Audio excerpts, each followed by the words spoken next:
The basic formula for a premium smartphone really hasn't changed much over the last few years. You get a large display with slim bezels, a premium metal frame, a big camera module on the back, and glass covering the front and rear. Google isn't breaking away from that formula with the Pixel 11 Pro and Pro XL, but it is adding some interesting hardware upgrades and even bringing back a familiar phone feature with a modern twist.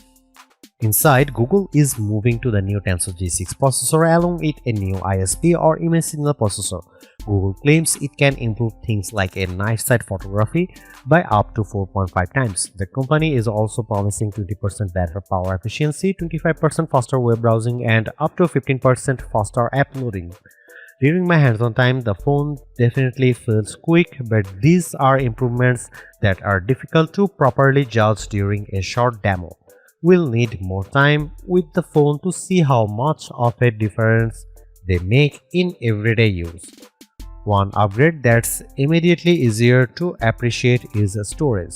Pixel 11 Pro now starts with 256GB instead of 128GB, giving you twice the room of photos, games, apps, and videos. RAM remains at either 12GB or 16GB depending on whether you choose the 512GB or 1TB storage options.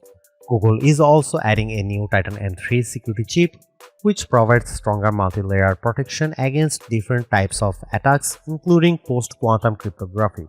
Charging is another area where Google has finally made a noticeable jump. With QI 2.2, the new Pro models can wirelessly charge at up to 25 watts, wire charging has also increased from 30 watts to 45 watts for 2026. You will need a compatible charger and cable to hit those speeds, but it is still a welcome upgrade. The biggest changes are happening with the cameras. The Pixel 11 Pro keeps the 48MP ultra-wide but gets a new 50MP main sensor and a new 48MP sensor for the 5x telephoto camera. Based on what I saw during the demo, image quality looks noticeably better with much sharper fine details, especially in things like hair. But the most interesting camera feature isn't actually a sensor. It's called Magic Capture, and it adds a new button inside the camera app. Instead of constantly worrying about when to press the shutter, you can activate Magic Capture and let the Pixel's AI handle the moment for you. Once the action is finished, or once the 2-minute video limit is reached, the phone automatically picks several of the most dynamic images and one clip that it thinks best represents what happened. Google says the AI analyzes around 400 frames before choosing the best ones. During the demo, I saw it capture some really good expressions and poses from dancers, so the idea definitely seems promising.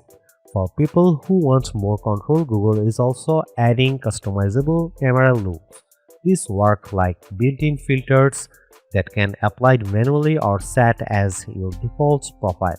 Options include shadows or higher contrast vanilla for warmer tones and editorial for a more magazine-style look. Video is getting some attention too, thanks to Google's new Creator Suite. There is a teleprompter that lets you upload a script and automatically follows along as you speak. During my test, it worked really well and kept pace with what I was saying. There is also a new folder system for organizing related footage and a storyboard tool that helps you arrange clips and B-roll into a more cohesive video. Google's Super Ray Zoom is also getting a major boost. The Pixel 11 Pro can now reach up to 120x digital magnification, beating the 100x split zoom found on phones like Samsung Galaxy S26 Ultra. Of course, holding the phone steady at 120x is difficult, but Google's demo showed some impressive results. The company placed a tiny Android figure on a wall more than 50 feet away. It looked pretty fuzzy through the viewfinder, but after processing, the final photo was surprisingly crisp. One of the more unusual additions is HiLight, which is basically a modern take on the notification lights found on older phones. Built into the Pixel 11 Pro and Pro XL's camera flash area, HiLight can display different colors for notifications. That means you can leave your phone face down on a table during dinner or a conversation and still know when something important is happening. You can even assign specific colors to people in your contacts, so you could theoretically know who is calling without touching your phone. HiLight also indicates when Gemini is listening, giving you a visual confirmation that the AI is active. The problem is that HiLight is fairly limited at launch. Personally, I think messaging would be the obvious next step. People under 40 don't exactly make traditional phone calls all day, so being able to assign colors to different family members or contacts for incoming messages would make this much more useful. Google says it's looking into expanding HiLight, and I wouldn't be surprised if more functionality arrives later. Google is also expanding its features with what it's calling advanced intelligence. Enhanced live translation can now work across audio and video in real time, while circle to search can be used directly inside the camera app. You can point the camera at something and have AI search for information about it.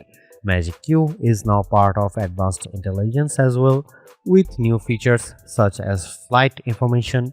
There is also Rambler, which Google previously showed at I/O, designed to remove filler words like and when transcribing speech. Unfortunately, I didn't have enough time with the phone to properly test these features, so we'll have to wait for the full review for more detailed impressions.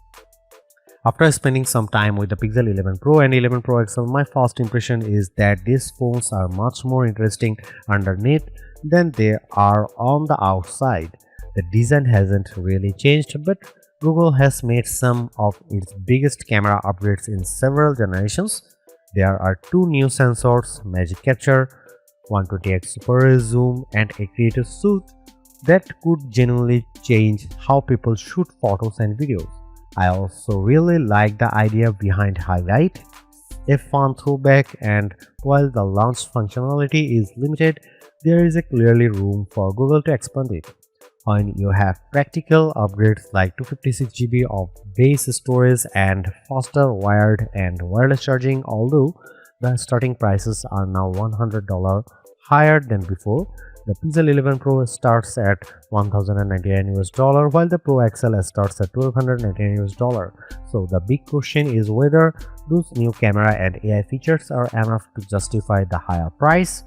For now, Google is playing it safe with the design, but the Pixel 11 Pro and Pro XL definitely have more going on than their familiar appearances suggest. The Pixel 11 Pro and 11 Pro XL are available for pre-order now, with official sales beginning August 20.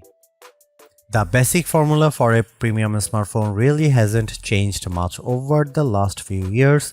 You get a large display with slim bezels, a premium metal frame, a big camera module on the back, and glass covering the front and rear.